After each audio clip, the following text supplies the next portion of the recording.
that's essentially what it is. Yeah.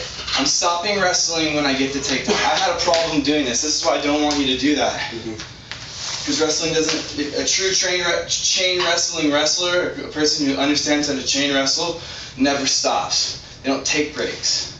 They're in good enough shape that they don't have to do that, but their wrestling is continuous. If one thing doesn't work, I'm immediately going to something else.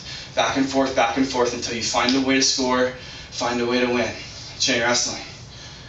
Your dad's told you about this, right? Yeah. I was talking a lot about wrestling in the transitions, you know, like you were saying, you know, you get the takedown, you know, you go right into looking for back points instead of, or, you know, like someone's shot, like on a reshot, you know, same principle.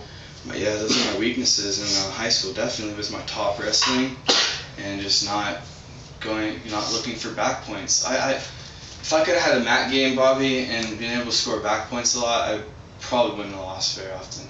But I didn't have it in my repertoire. I wanted to be really good on my feet, which was cool because I put so much focus on the feet my feet wrestling was what won me my matches a lot of times. But if you can be an all-around wrestler, good on your feet, because you already are super good on your feet, I want to see you, and I know your dad wants this as well, I'm sure you've heard this before, but just keep developing your bottom work, your top work, your mat work, your throws, everything. Work everything. Be as well-rounded as possible. Care about being well-rounded, and you really won't have anything to fear when you go out there. It liberates you. If you are focused on one certain style or one move, and then that move gets shut down, you shut down. I've seen it happen. It happens to me. It happens to Fig. I've seen it happen to a ton of people. They get really narrow-minded in their wrestling and become stiff and rigid and not flowing and creative, and it's really detrimental to them when they need to win in big matches. Because there's going to be a guy that's going to stop almost every single one of your shots, and you're going to have to get up every time with a good attitude and still stay confident in yourself and not be like, this guy's impossible, because it'll feel like that. Guy's stopping all of my best stuff. You got to understand that sometimes you're going to have nail-biter matches where it's, 2-0, 1-0. And those are the not, because that's what we're prepping for, right? You want to go to state and place multiple times. So I'm not talking about the dudes you're going to be dominating around in this area. I'm talking to dudes from Fresno, from Bakersfield, from the southern section. And plus, dude, there's tons of good guys everywhere now. So I'm talking about training for these elite guys. That's who you got to be. You can't be satisfied with being little Bobby the Modesto badass. You got to be the state of California badass, dude. You got to be looking, who's in my weight, who's better than me, how do I get there, how do I beat that guy? Because I guarantee you right now, dude, there's probably somebody better than you. Yeah. In your weight. And if you got to step onto the mat with that guy, and you weren't ready, dude, you're gonna regret it, dude. Don't live in regret.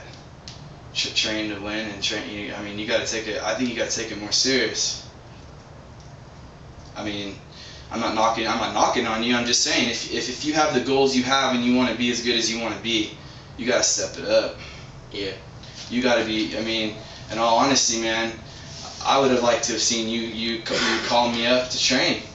And it's cool that you didn't. I'm not mad at you or anything, but that's the type of attitude you have. Like Joey Blunt has a little bit. You can see it, man. The dude's just begging to wrestle. Yeah. You've wrestled me every time I've come over, so I can't complain. But I want to see you. If you truly love the sport, where is that passion and that drive that I want to win, and I'm gonna do what I can, most that I can every day to do it. That's I think why I achieved success, is because I took wrestling home with me. I studied. I asked a ton of questions at practice. I was always wanting to learn.